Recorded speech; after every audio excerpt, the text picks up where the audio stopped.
세상 만물을 창조하신 하나님이 사람으로 이 세상에 오셨습니다. 그분이 하나님의 아들 예수 그리스도인 줄로 믿으시기 바랍니다. 말씀으로 세상을 창조하신 하나님이 사람으로 이 세상에 오셨는데 말씀이 육신이 되어 이 세상에 오셨습니다. 왜? 하나님은 영이시기 때문에 사람을 대해야 사람이 그를 알아볼 수도 없고 그의 말을, 그의 삶을, 그의 뜻을 깨달을 수도 없고, 그렇기 때문에 사람으로 오셔서 직접 사람과 함께 하시고 말씀하시고 사람의 입장에 있어서 생활하시면서 하나님이심을 보여주시고 불신과 불순종으로 멸망할 수밖에 없는 인간들을 죄악에서 멸망해서 구원하시기 위하여 육신이 있어야 죄값은 사망이라 죽을 수 있기에 고의적으로 죽으러 이 땅에 오신 하나님의 아들 예수신 줄로 믿습니다. 언제 오셨느냐? 2021년 전에 오셨어요. 그래서 예수님 오신 그때를 기준해서 지금까지 추후 역사가 진행되고 있습니다. 그리고 오신 목적대로 그 예수님은 33세 십자가에서 피 흘려 고난당하시고 피 흘려 돌아가셨습니다. 무엇 때문에? 나의 죄값을 해결하시기 위하여. 그리고 자신은 죄 없는 하나님이 살아나셨습니다. 3일 만에 살아나셨고 지금도 살아계시고 영원히 살아계시면서 우리를 다스릴 우리의 왕 되신 줄로 믿습니다. 우리 예배하는 것은 그 하나님 앞에 예배하는 거예요. 그냥 종교 행사하는 게 아닙니다. 그분은 그 길이요 진리요 생명 되시는 절대자이신 줄로 믿습니다. 베드로는 그 예수님의 수제자로 살면서도 예수님이 막상 빌라도 법정에 서서 재판받고 고난당할 때는 무서워서 벌벌 떨다가 다 도망가 버렸어요. 예수 모른다고 3번이나 부인해 버렸어요. 그러나 살아나신 그 예수님을 체험하고 성천하신 이후에 성령 충만함을 받고 성령께서 예수가 누구신지를 확실히 알게 하고 그 성령의 예수의 이름의 권세와 능력으로 성령이 무장하니까 이제는 그 예수를 죽이고 사도들을 죽이려고 발버둥 쳤던 그 악한 무리들 앞에서 사람 말 듣는 것보다 하나님의 말씀 듣는 것이 마땅하니라. 하나님의 말씀 듣고 순종하며 사는 것이 마땅하니라. 하나님의 말씀 듣고 순종하다가 죽는 것도 마땅하니라. 그렇게 담대하게 하나님을 불신하고 거역하는 대적자들에게서 하나님의 말씀 듣는 것이 중요하다. 그 길이 사는 길이다. 그 길이 복받는 길이다. 그 길이 영생하는 길이다 라고 담대하게 외친 줄로 믿습니다. 또 하나님이 이 땅에 우리를 선택하시고 불러주신 목적은 하나님의 자녀 되게 하시고 하나님을 섬기면서 하나님의 집에 거하고 하나님의 말씀에 순종하면서 하나님의 뜻을 이루는 가운데 하나님께서 약속하시고 예비해 놓으신 모든 영육간의 축복을 주시기 위하여 우리를 선택하신 줄로 믿습니다. 여러분, 인간은 하나님을 섬기고 사는 것이 인간의 본분이에요. 하나님의 말씀을 듣고 순종하면서 하나님의 뜻대로 사는 것이 인간의 본분이에요. 하나님을 믿지 못하게 하고 예배를 못 드리게 하고 하나님의 말씀을 무시하고 육신적인 세상적인 인간적인 것 가지고 살아가려고 하는 악한 자에게 속아 사는 것은 순간은 괜찮은 것 같고 잘 되는 것 같지만은 미안하지만 멸망하는 길이요, 저주받는 길이요. 우리는 누구를 위해서 살아주는 게 아닙니다. 내가 살기 위해서 하나님께서 선택하신 그 은혜를 깨닫고 감사하면서 하나님을 예배하고 하나님의 말씀에 순종하고 하나님의 뜻을 이루면서 충성스럽게 삶으로 하나님의 축복을 받고, 인간은 다 떠나요. 이 세상 영원히 사는 게 아닙니다. 길어봐야 100년인데 보통 다 3분의 1 이상 다 살았어요. 우리 어린 학생들만 빼놓고는. 그렇다면 이제 얼마 남지 않는 시간을 어떻게 살 것인가, 또 어떻게 준비하다가 어떻게 하나님 앞에 설 것인가, 하나님의 나라에서 어떤 대접을 받고 어떤 영광을 누려 살 것인가는 우리가 남은 시간들을 하나님 앞에서 철저하게 신앙생활을 중심으로 잘하다가 주님이 인정하시고 보증해 주시는 삶 속에 살다가 저 하나님의 나라에서 영광스러운 삶을 영원토록 살아야 될 줄로 믿습니다. 이게 인간 사는 길이에요. 방법이. 형편 따라, 사정 따라, 또는 인간들의 핍박 때문에, 환난 때문에 하나님을 믿는 믿음을 저버리고 육신의 형편 따라, 기분 따라, 감정 따라 사는 것은, 이것은 사단 마귀가 주는 거거든요. 오늘 본문에도 하나님께서 택한 이스라엘 백성들 중에 하나님을 어떻게 섬기고 어떻게 살아야 될 것인가를, 또 어떻게 사는 것이 복된 삶인가를 잘 말씀해 주고 있어요. 하나님께서 믿음의 조상을 세우실 때 아브라함을 선택했는데 하나님의 말씀을 쫓아갔다 그랬습니다. 말씀 따라 살아가는 것이 인간의 본부인 줄로 믿습니다. 뿐만 아니라 하나님 앞에 순간순간 하나님 앞에 제사를 드렸어요. 제사를 드림으로 인간이 하나님 앞에서 살면서도 세상에 살다 보니 순간순간 깨닫지 못해서 환경 때문에, 이런저런 관계 때문에, 문제 때문에 범죄할 수가 있어요. 그런데 그 지은 죄는 반드시 해결해야 하나님과의 관계가 회복되고, 회복된 그들에게 하나님이 은혜 주셔서 축복 주셔서 복되게 살게 되는 줄로 믿습니다.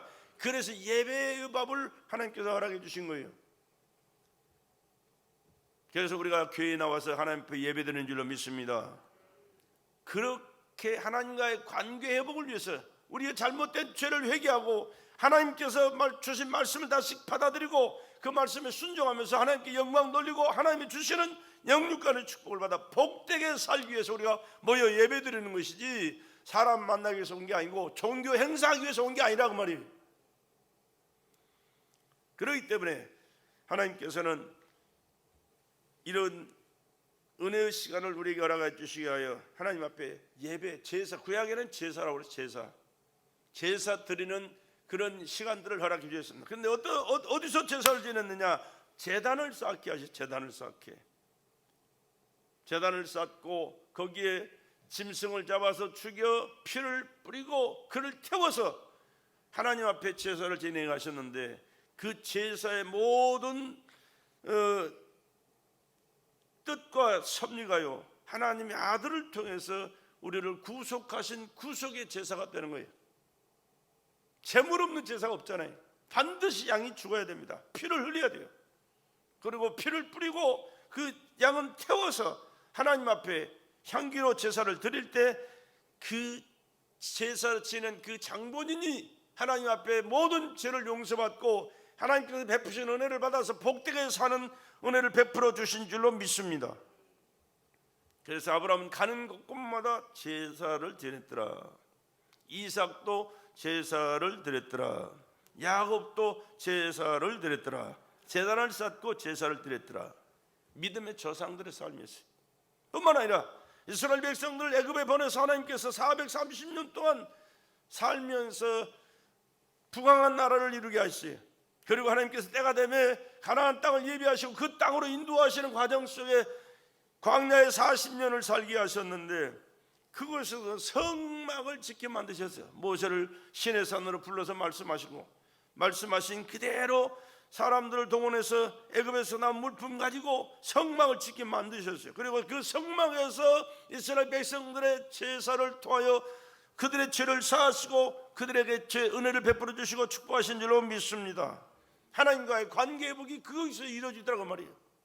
성막에서. 제단을 쌓더니 성막에서 하나님 앞에 제사를 지내게 하시고, 그 제사가 오늘 우리가 드리는 예배하고 똑같은 거예요. 할렐루야. 똑같은 거예요.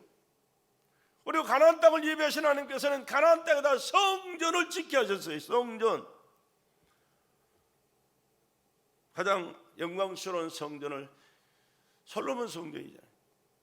솔로몬이 다윗이 짓고자 원했지만 하나님은 다윗에게 허락하지 않았어요. 그리고 너는 군인으로서 피를 많이 흘렸기 때문에 하나님 앞에 성전을 지을 수 없다.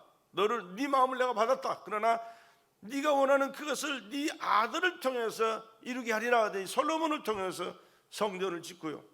얼마나 성전에 짓고 하나님께서 기뻐하셨는지, 솔로몬이 기뻐했는지 행복했어요. 그 하나님의 영광이 가득 그 제단에서 예배하는 자들이 숨을 쉴 수 없을 만큼 하나님의 영광이 가득했더라. 성전에서 하나님 앞에 제사를 드릴 때 하나님 그 제사를 받으시고 하나님께서 그들에게 한없는 엄청난 은혜를 베풀어 주셨더라고 말이에요.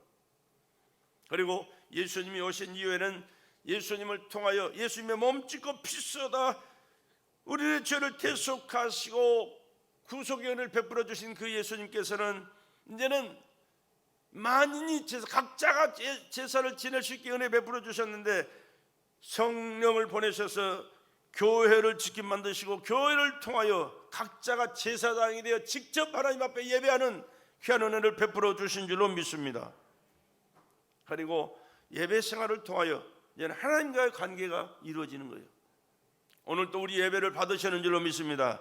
우리 예배를 받으신 하나님께서 우리 마음속에 성령으로 자정하시고 깨닫게 하시고 감사하고 감격하면서 하나님의 말씀을 내 마음 신배에 새기고 그 말씀에 순종하면서 하나님의 뜻을 이루는 가운데 영육간에 축복된 삶다가 저 하나님의 나라에서 영광스러운 영원한 삶을 누리도록 축복하시는 하나님인 줄로 믿습니다. 그렇기 때문에 하나님의 전에 나와서 예배드리는 것보다 더 중요한 게 없다는 사실을 우리는 절대로 잊어서는 안 됩니다.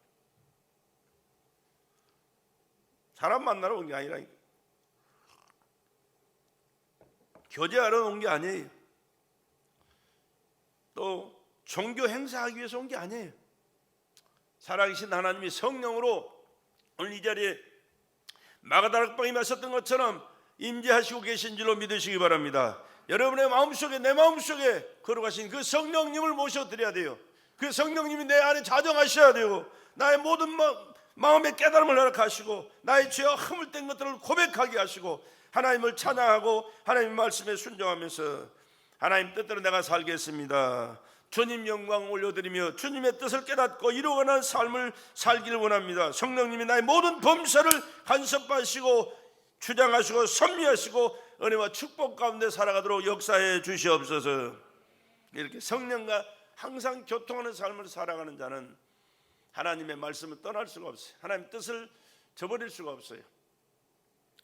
사람이 뭐라 한다고 환경이 좀 어렵다고 또 우리 삶의 현장 속에 여러 가지 이런저런 문제가 얽히고 꼬인다고 하나님을 섬기고 하나님을 예배하는 이것을 등한시할 수가 없어요. 또 서로 그런 문제가 우리 앞에 있을지라도 이런 문제를 해결하실 수 있는 분이 누구요? 하나님이십니다. 나는 할 수 없는 일들이 참 많아요. 그러나 하나님은 말씀 한마디로 세상을 창조하신 하나님입니다.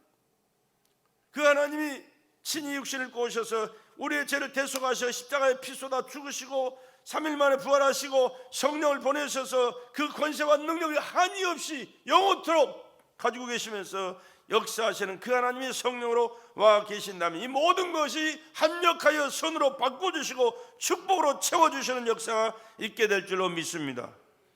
그렇기 때문에 복받는 예배 생활이 우리들에게 얼마나 중요한가를 오늘 말씀을 통해서 다시 한번 깨닫는 시간 되기를 주의 이름으로 축복합니다. 오늘 시편 기자는 이렇게 고백을 해요. 만군의 여호와여 주의 장막이 어찌 그리 사랑스러운지. 주의 장막이 뭐예요? 지금 바로 교회입니다. 교회. 여호와여 주의 장막이 어찌 그리 사랑스러운지요. 내 영혼이 여호와의 궁정을 사모하여 쇠약하며. 쇠약해질 정도로 하나님의 궁전을 사모했다. 하나님의 교회를 사모했다. 하나님 앞에 예배를 사모했다.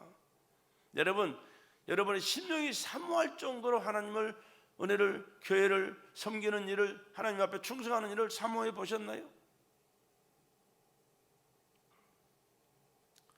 내 마음과 육체가 생존하시는 하나님께 부르짖나이다.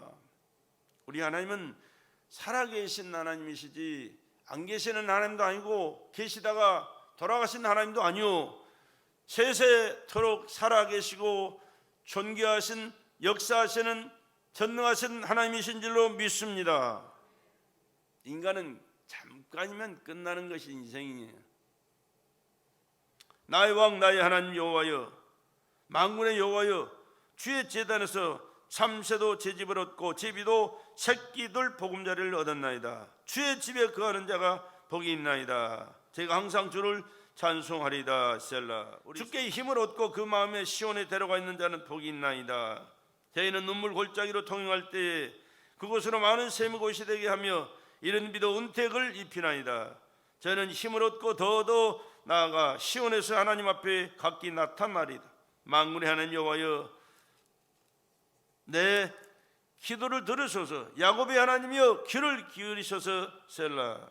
우리 방패이신 하나님이여, 주의 기름 부으신 자의 얼굴을 살펴보옵소서. 주의 궁정에서 한 날이 다른 곳에서 천날보다 나은즉, 주의 궁정에서 한 날이 다른 곳에서 천날보다 나은즉, 악인의 장막의 거함보다 내 하나님 문지기로 있는 것이 좋사오니, 여호와 나의 하나님은 해요 방패시라. 여호와께서 은혜와 영화를 주시며 정직히 행하는 자에게 좋은 것을 아끼지 아니하실 것임이니이다. 만군의 여호와여, 주께 의지하는 자는 복이 있나이다. 만군의 여호와여, 주께 의지하는 자는 복이 있나이다. 주께 의지하는 자는 복이 있나이다.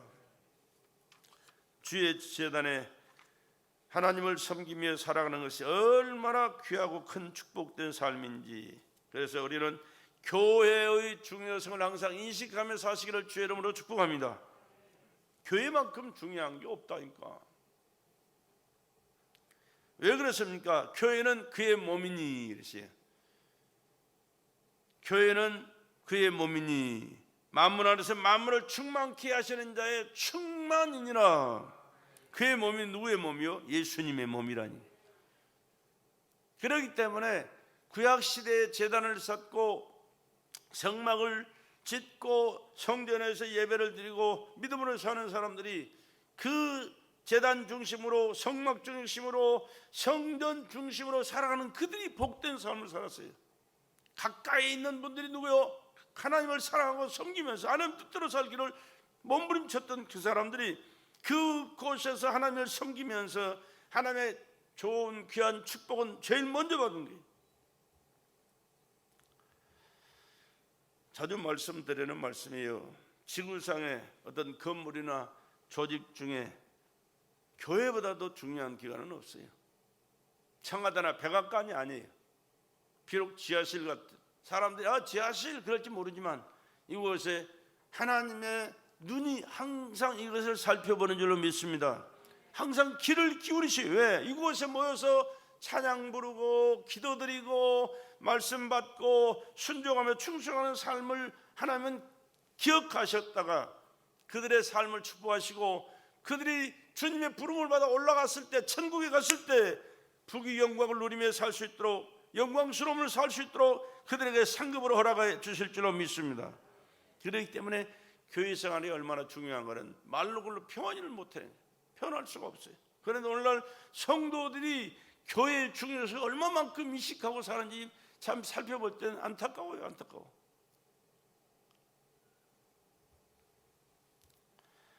왜 그러면 그렇게 교회가 중요하냐? 하나님의 관심은 항상 교회에 쏠려 있다니까. 여러분 자녀가 태어나면 여러분의 눈은 어디를 향해요? 그 자식 눈을 뒤를 따라다녀요. 모든 관심이 그 자식에게 있어요. 왜? 내가 수고하고 애쓰는 그 모든 것은 그 자식을 잘 먹여 입히고 잘 교육시켜서 훌륭한 사람 만들기 위해서. 왜? 내 자식이니까. 그렇듯이 하나님의 모든 것은 하나님의 독생자 예수의 몸된 교회에 있는 줄로 믿으시기 바랍니다. 그러면 하나님의 관심을 받는 내가 되기 위해서 어떻게 해야 돼? 내가 교회 안에 들어와야 되는 거예요. 내가 교회 안에 들어와서 예배드리고 말씀 받고 하나님 뜻대로 삶을 살아갈 때 하나님께서 기억하시고 하나님께서 보살펴 주시면서 모든 범사를 책임져 주시게 되는 줄로 믿습니다. 그래서 우리가 교회를 중요하게 여기는 거예요. 교회는 그냥 돈 있는 사람이 건물 지어가지고 이 교회다라고 하는 게 아니에요.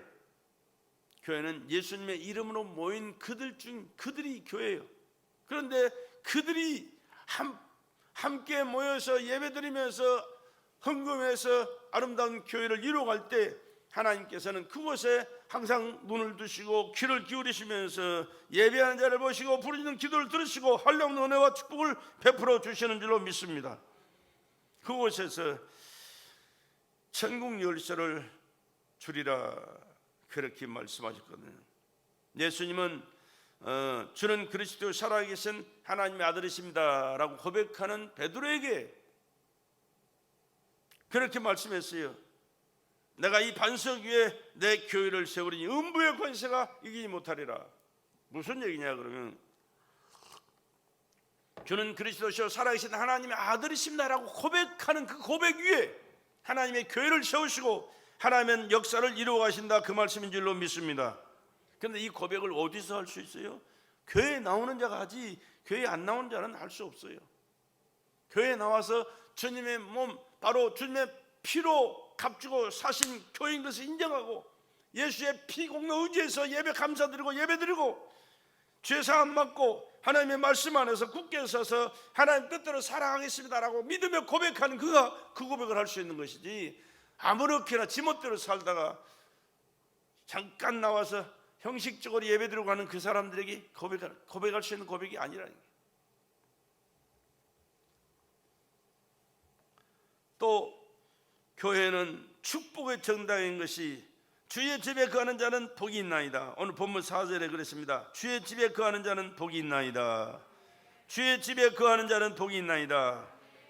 우리는 여기서 항상 사는 게 아닙니다. 항상 성전을 사모하는 마음이 내 마음속에 있어야 돼요. 그리고 늘 성전에서 예배하는 그 모습을, 기도하는 그 모습을, 하나님의 말씀 듣고 순종하는 그 모습을 늘 상상하면서 교회 생활을 이어가는 거예요. 그런 자에게 마음의 시온의 때로가 있다. 그가 복된 자다. 그리고 저희는 눈물 골짜기로 통할 때 그것으로 많은 샘이 곳이 되게 한다. 그렇게 말씀합니다. 아무리 눈물 나는 또 슬픔과 고통과 환난을 당해도 시온의 대로, 즉 교회로 나올 수 있는 마음을 가진 사람은 큰 위로와 힘을 얻게 하신다. 그 말씀인 줄로 믿습니다.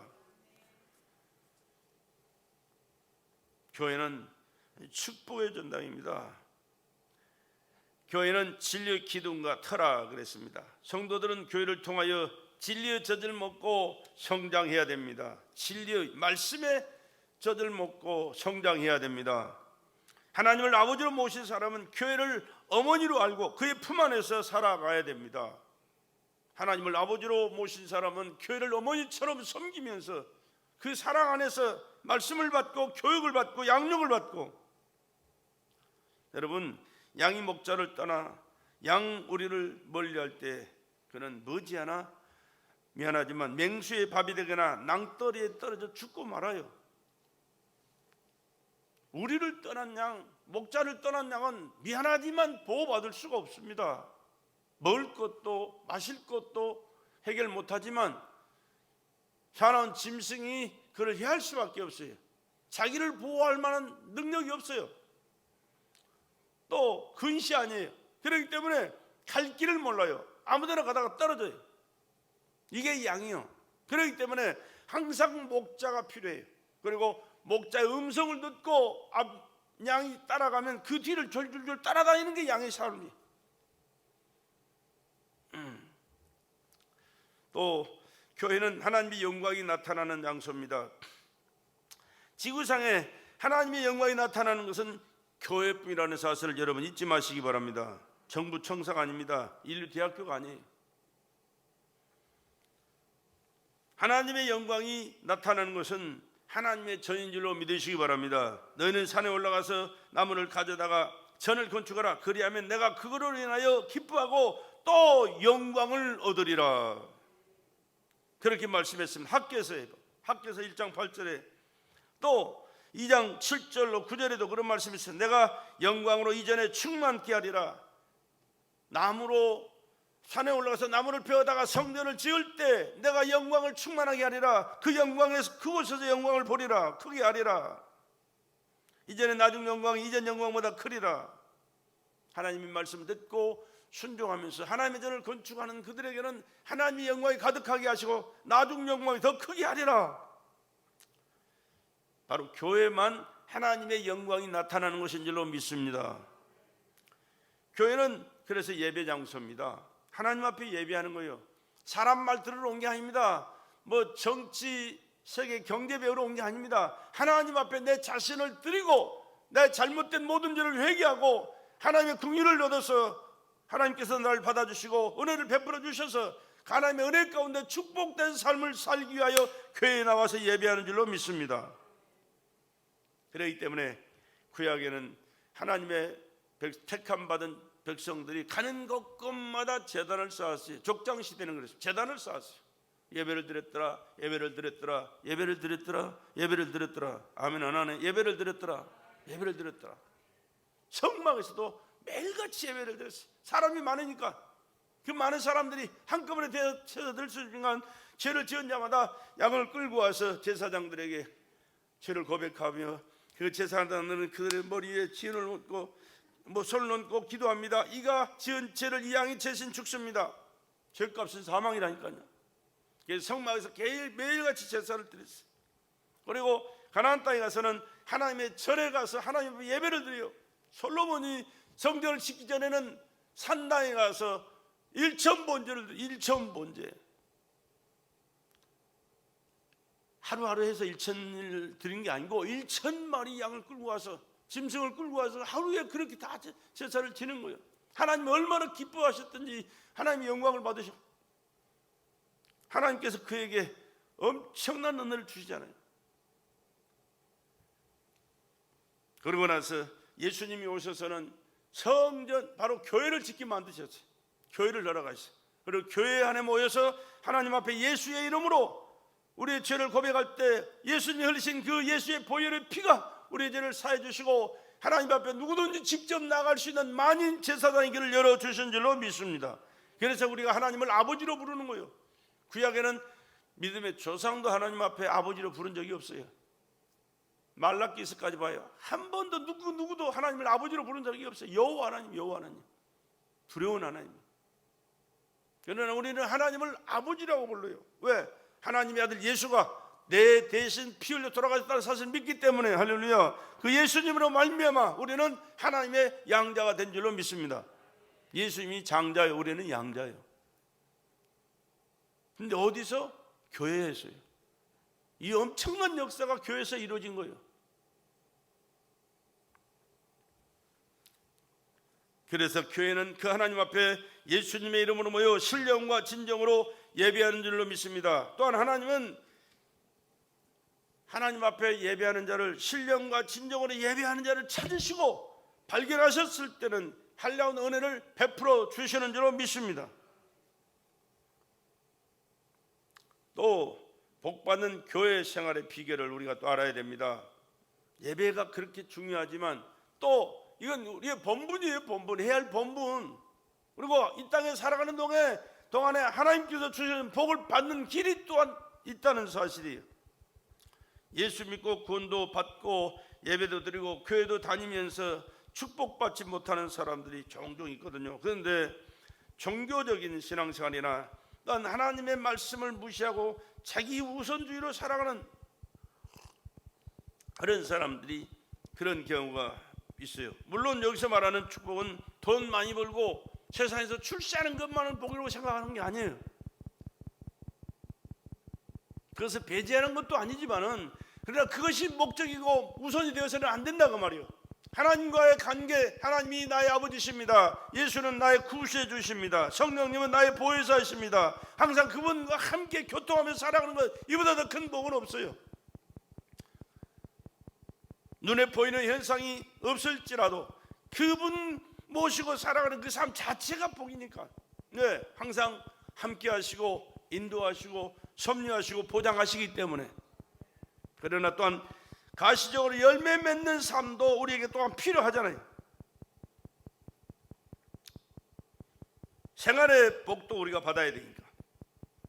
이 생활의 삶의 축복도 하나님께서 법을 우리에게 말씀해 주셨고 그 말씀한 법대로 우리가 순종하며 살아가는 것이 바로 우리에게 축복인 줄로 믿습니다. 다윗은 주의 긍정에서 한 날이 세상에서 첫날보다 귀하다. 성전 건물에 붙어서 집을 짓고 사는 참새를 부러워했어요.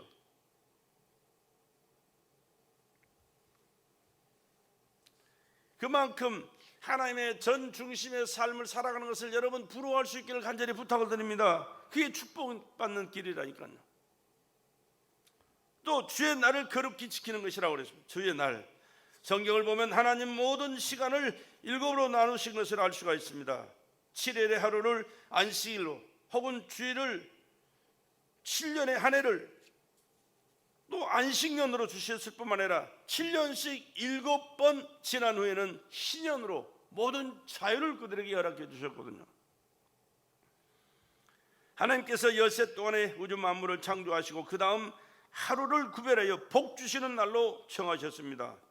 창세기 2장 3절에 하나님이 7째 날을 복 주사, 하나님이 7째 날을 뭐 주사? 복 주사. 그 날을 안식일이라고 그래요. 그 날을 복 주셨다. 거룩하게 하셨다. 복 주사 거룩하게 하셨다. 그러니까 우리가 눈에 손에 잡히는 것이 복이 아니고 복 주셨는데 거룩한 날, 구별된 날로 주셨다. 구별된 날을 주시면서 하나님과 교제하는 날을 허락하신 거예요. 그게 복이에요. 그러니까 주일을 지키지 못하는 것은 이 엄청난 하나님의 축복을 놓치고 있는 거예요.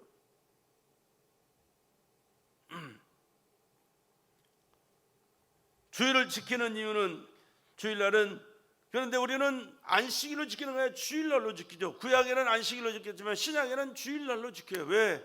우리 주님이 내 대신 십자가에서 몸지고 피 쏟아 돌아가신 이후에 부활하신 날이 주일날이기 때문에 그래요. 주일날이기 때문에. 금요일날 고난당하시고 십자가에 못 박혀 돌아가셨지만 주일날 아침에 부활하셨어요. 할렐루야. 부활하셔 살아나셨습니다. 살아나신 그 날을 우리가 기념하면서 하나님 앞에 나가 예배드리는 거예요. 주일날. 그래서 주일날은 뭐냐? 주님의 날이다 그 말이에요. 주님의 날이다. 주님이 부활하신 살아나신 날이다 그 말이에요. 또한 부활하신 후에 예수님이 승천하시기 전에 5번 나타나셨는데 그것도 이 안식일 다음 날인 주일날 나타나셔서 제자들을 만나 주셨어요. 또 오순절에 성령 강림하신 날도 주일날이에요. 주일날. 여러분 주일의 중요성을 다시 한번 여러분 깨달으시길 바랍니다. 왜 우리가 주일날을 그렇게 중요하게 여기고 주님 앞에 나와서 예배드리고 주님 앞에 예배를 드릴 뿐만 아니라 주님이 말씀하신 그 말씀대로 순종하면서 충성하면서 살아가야 하는 날인지. 초대교회에 모여서 성만찬을 나누는 날도 주일날이었습니다. 초대교회 성령 충만한 사도들과 제자들이, 아니 이 제자들과 또 성도들이 성만찬을 향한 날이 주일날이었다니까. 사도 요한이 밤모섬에서 계시를 받는 날, 그리고 요한계시록을 쓰고 앞으로 되어질 일을 자세하게 하나님께서 그에게 말씀하시고 그 말씀을 받아 기록하고 우리에게 성경을 가르쳐준 그 사도 요한의 계시를 주일날 받아서 우리에게 선포했다.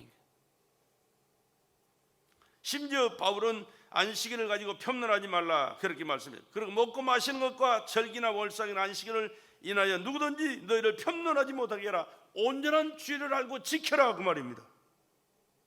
그러면 주일을 어떻게 지킬 때 하나님께서 복 주시는가? 첫째는 육신의 일을 하지 말고 하나님께 예배드리라. 뭘 드리라? 예배드리라. 10계명 중에 넷째 계명이 안식일을 기억하여 거룩히 지키라. 구약에는 안식일이었지만 우리 주일날이라니까요. 그러니까 오늘 우리는 주일을 거룩하게 지켜야 될 줄로 믿습니다. 주일은 내 날이 아니에요. 주일날 주님의 날이에요. 주일날 돈 버는 거 미안하지만 하나님 절대 안 기뻐요. 얼마만큼 철저하게 주일을 지키란 말씀하셨느냐? 그러면 너도 마찬가지고 네 자녀들도 종들도 짐승도 일하지 말고 쉬라 그랬어요. 그리고 구약 시대에는 일하는 자는 죽였어요. 죽여. 거짓으로 주일을 범하는 자는 잡아다가 죽였어요.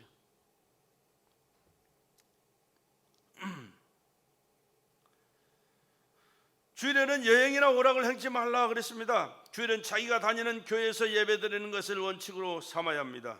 교인이라면 교회 나가지 않고 여행 다니는 것 옳지 않습니다.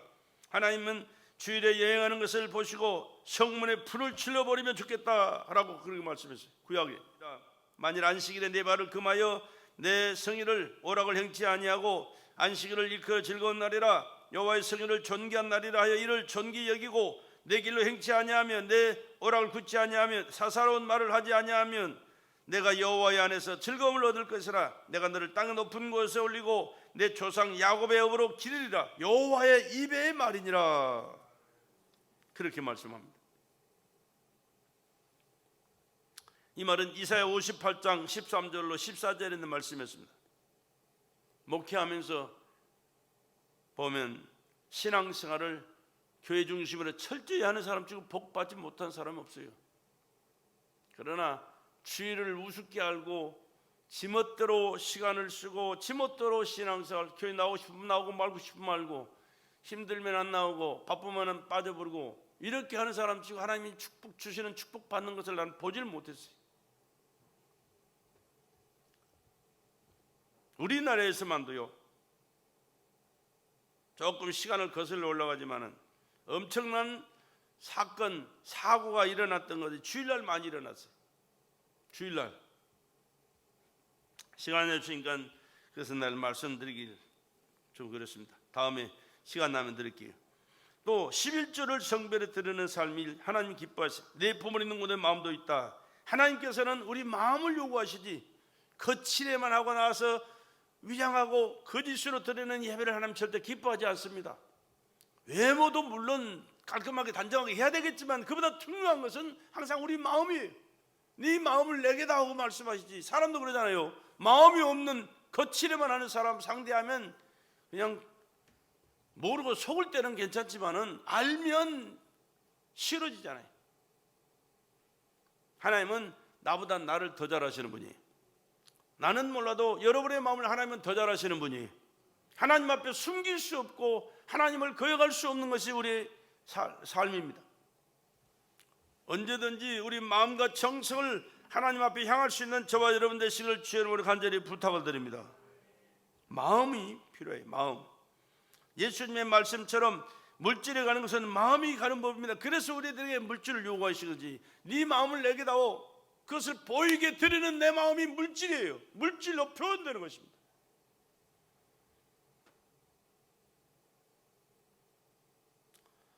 우리는 참으로 십자가의 은총으로 구원받은 성도라면 주님께 대한 사랑과 믿음을 물질로 드림으로 표현이 되어야 될 줄로 믿습니다.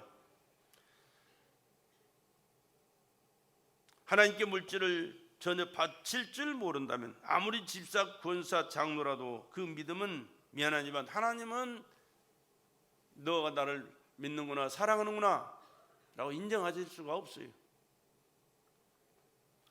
하나님께서 그의 백성이 세상을 살아가는 법칙을 주셨는데 시간의 7분의 1을 거룩히 구별해 바칠 것을 말씀하셨고요. 모든 수입의 10분의 1을 11조를 철저히 구별해 바치라는 것입니다. 그렇게 하면 하나님께서 복을 주시겠다고 언약을 세우셨고 또한 그렇게 하는 자들에게는 약속대로 지금도 축복하셨고 앞으로도 축복해 주실 줄로 믿습니다. 하나님은 사람이 아니시기 때문에 시건치 아니하십니다. 한 번 말씀하시면 그 말씀을 그대로 실행하십니다.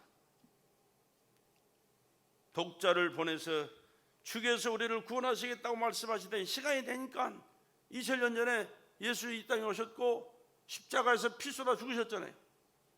죽으러 오신 예수의 하나님의 아들이에요. 말씀이 육신이 되신 하나님이에요.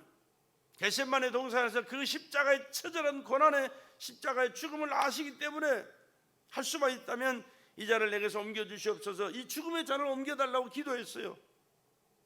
그러나 땀방울이 핏방울이 되도록 3번을 부르짖어 기도했는데 응답하지 않으시니까 내 뜻대로 마옵시고 주님 뜻대로 내가 순종하겠습니다 라고 고백하고 나서는 감당하고 돌아가셨잖아요. 마음이 결정해버리니까 하나님 앞에 자신을 온전히 드리겠다고 약속해버리니까 이제는 그거 순순하게 해결해 나가는 거예요. 그만큼 우리가 하나님 앞에 마음의 결단을 하고 신앙생활하는 것이 그렇게 중요한 줄로 믿습니다. 마음이 나태하고 마음이 가지 않는 사람은요, 이런 문제 저런 문제 그런 문제, 사람 때문에 환경 때문에 문제 때문에 얼마든지 핑계 댈 수 있어요. 얼마든지. 이래서 못 나오고 저래서 못 나오고 그래서 못 나오고. 그러나 우리는 그렇기 때문에 예수가 필요하고, 그렇기 때문에 우리 하나님 찾아야 되고, 하나님 앞에 나와 예배드려야 되고, 말씀에 순종해야 되고, 하나님 뜻대로 살기 위하여 최선을 다해야 될 줄로 믿습니다. 그런 자를 하나님 인정하시고, 그런 자를 용납하시고, 그런 자를 축복해 주시게 되는 것입니다. 하나님께서는 이렇게 철저하게 마음을 쏟아 11조 드리는 삶을 살아가는 자의 삶을 보장해 주시게 되는 줄로 믿습니다. 구약시대에 하나님께서는요, 11조를 말씀하시기 전에도 11조를 먼저 드리는 아브라함을 축복하여 주셨는데요, 어떤 때였느냐? 조카 롯이 그돌라 뭡니까?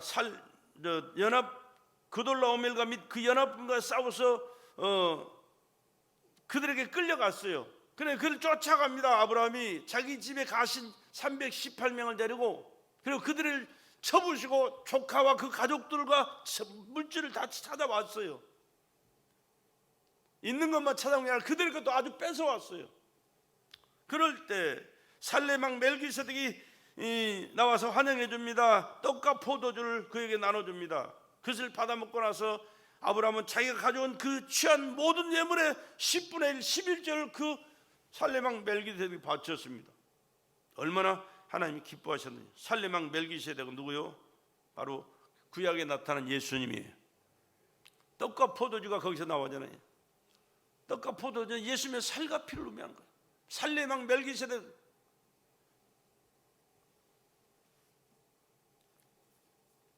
철저하게 신앙생활 하시되 11조 생활하셔서 하나님이 약속한 축복을 넘치도록 받아 누리는 저와 여러분 되시기를 주의 이름으로 축복합니다.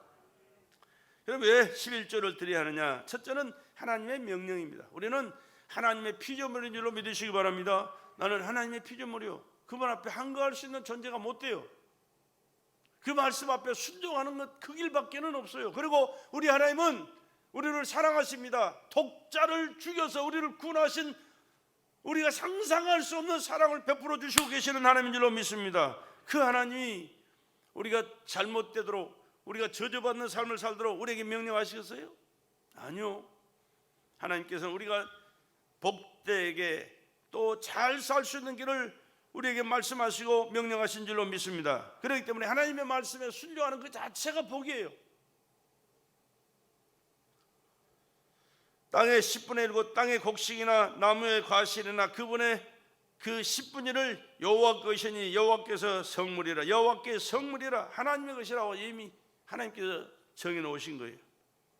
하나님이 또한 명령입니다. 축복의 약속이 없어도 명령대로 살아야 할 텐데, 이 명령에는 축복의 약속이 있다 했어요. 하나님의 약속의 축복이요, 축복의 약속이 그곳에 있어요. 둘째, 축복받는 비결이기 때문입니다. 어떤 분은 천당 가기 위해서 예수 믿는 것도 잘못이라고 하는데, 아니요, 우리는 천당 가기 위해서 믿어야 돼요. 이 세상에서 이 세상 것만 잘 되기 위해서 예수 믿는 게 아니고, 궁극적인 목적은 어디요? 하늘나라입니다. 하늘나라. 하늘나라. 우리는 잠시 후에는 다 떠나가야 된다니까. 영원히 사는 게 아니에요. 잠시 후에는 다 떠나가야 돼요. 언제 떠나갈지 몰라. 오늘 갈지 내일 갈지 모레 갈지 아무도 몰라. 그러나 반드시 우리는 가야 되는데, 우리 이 세상을 떠날 때는 어디 가야 되느냐? 천국 가야 되는 줄로 믿습니다. 천국이 보장되지 않는 사람은 불쌍한 인간이에요. 실패한 인간이에요. 언제 죽어도 나는 주님 계신 천국에 갑니다. 할렐루야. 이 믿음 가지고 사시기 바랍니다. 그러기 위해서는 주님과 항상 관계를 바로 해야 돼. 그분을 모시고 살아야 되고, 그분의 말씀에 귀를 기울이고 순종해야 되고, 그분의 뜻을 이루는 삶을 살아가야 되고, 그분의 명령을 오직 준행하는 길밖에 없는 줄로 믿습니다. 그래서 성경에는요, 구원받지만 또한 이 땅에서도 잘 살기 위해서 약속의 축복이 있다는 사실을 얘기해요. 말라기 3장 10절은 하나님의 말씀에 시험해보라 그래. 시험해보라. 하나님은 시험 받으실 분이 아닙니다. 그러나 이 11조 사업만은 시험해보라 그랬어요. 하늘 문을 열고 싸울 것이 없는 복을 허락하시겠다. 말라기 3장 10절에 그렇게 말씀했죠. 만군의 여호와가 이르노라 너희 온전한 11조를 창고에 들어 나의 집에 양식 있게 하고 나의 집에 양식 있게 하고 그것으로 나를 시험하여 내가 하늘 문을 열고 복을 쌓을 것이 없도록 붙지 아니하나 보라. 온전한 11조를 드리는 하나님은 약속한 대로 반드시 그 말씀을 이루시는 줄로 믿습니다. 세계적인 이 부호들이 유태인들이 참 많아요. 아니 세계의 돈을 거의 다 가지고 있는 분들이 유태인이라고 할 수도 있어요. 얼마나 많은 돈을 가지고 있는지 몰라요. 그 중에 하나 미국의 부호 록펠러라는 사람이 있습니다.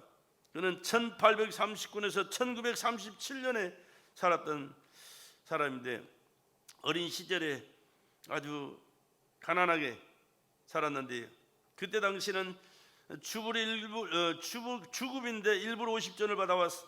어머니가 그 돈을 무릎에 놓고 가르쳤답니다. 하나님을 섬기는데 11조 생활을 철저하게 해라. 그러면 하나님께서 너에게 복을 주실 것이다. 하나님을 잘 섬겨라. 철저하게 섬겨라. 너 11조 생활을 철저하게 드려라. 그랬더니 그 말씀에 순종했어요. 세계적인 거부, 지금도 세계적인 거부예요. 우리나라 사람 북한에서 살던 유명한 순교자 주기철 목사님, 조만식 장로님과 더불어 살던 목사님, 장로님이신데요. 유계준 장로님이라는 분이 계세요. 유계준 장로님. 그분은 철저한 11조 생활은 물론 했습니다. 나무 장사를 해서 살아갔는데 순교자의 가족들을 먹여 살렸습니다. 자기 돈 벌어가지고 11조 철저하게 하나님을 섬기면서 드리면서. 그런데 그 자손들이 얼마나 잘 됐는가 보세요. 후에 그는 큰 거부가 되었습니다. 자신도 또한 순교했습니다. 하나님 잘 섬겼는데 죽어요? 순교라니 가장 큰 복이 순교의 복이에요, 여러분. 그의 후손들이 복을 받았는데 첫째 아들인 유기원 박사님, 메디컬 센터 원장이 유기원 박사님, 둘째는 유기영 의학 박사, 셋째가 유기선 의학 박사, 넷째가 유기천 박사, 서울법대 학장이, 다섯째가 유기진 의학 박사, 여섯째가 유기옥 의학 박사, 일곱째가 유기숙 의학 약학 박사, 여덟째가 유기묵 의학 박사. 8명의 자녀가 다 박사들이.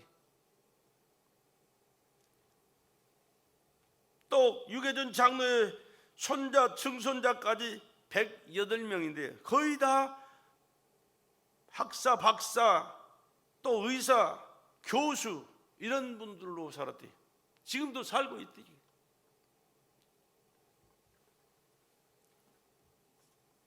여러분, 물질적인 축복 우리가 그렇게 강조할 필요는 없지만 필요하죠. 하나님 일을 위해서, 하나님의 영광을 위해서, 하나님이 살아계시고 축복해 주셨음을 보여주는 증인으로 살기 위해서 예수 믿고 믿음으로 사는 것이 최고의 복인 줄로 믿습니다. 어디서? 교회 나와야 예수 믿어요. 아마 예수 믿고 구원받는 사람의 99%는 교회 나와서 신앙생활 함으로 믿음의 생활을 가지고 그런 천국 가게 되는 줄로 믿습니다. 뿐만 아니라 이 세상 살아가는 과정도 교회를 섬기고 말씀에 순종하면서 하나님이 주시는 축복을 교회를 중심으로 가정에서 사회생활을 하는 과정 속에 받아서 하나님이 약속한 영육간의 축복이 임하게 되는 줄로 믿습니다. 하나님을 거역하거나 대적하는 자는 개인도 망해요. 미안하지만 정부가 시키기가 어쩔 수 없이 하지만 그들도 하나님 앞에 축복이 아니라 저주예요. 미안하지만 가정적으로도 하나님을 거역하고 대적하는 자는 망해요. 국가도 마찬가지입니다. 그건 하나님의 말씀 속에 하나님 말씀대로 순종하며 사는 사람 다 복받았지만 하나님의 말씀에 불순종하고 거역하고 오히려 거스르는 자들은 다 망했어요. 죽었어요. 인류의 역사도 마찬가지입니다. 하나님을 섬기고 하나님 말씀에 순종하는 자들은 다 선진국이 되고 잘 사는 나라예요. 그러나 하나님을 불신하고 하나님을 부인하고 거역하고 대적하는 자는 다 망하잖아요. 근데 지금 마지막 때가 돼가지고요, 얼마나 하나님 믿는 사람들 핍박하고 거역하고 대적하는지 몰라. 왜? 우는 사자처럼 배고파서 삼킬자를 찾아 우는 사자처럼 마지막 때는 역사하겠다는, 지금 영적인 전쟁 시대입니다. 지금요. 전신 바짝 차리고 신앙생활 바로 하고 잘합시다. 누구를 위해서 해주는 게 아니에요. 나 자신을 위해서 하는 거예요. 그리고 그 예수님 앞에 우리가 반드시 서서 결산할 때가 올 줄로 믿습니다. 사랑하는 아들아 딸아 수고했다. 적은 일에 충성했음에 많은 것에 참여하라는 축복의 말씀을 듣고 주님의 나라에서 주님의 영광을 세세히 무궁토록 누리며 살아가는 축복된 우리 배들의 나와 여러분 되시길 주의 이름으로 축원합니다.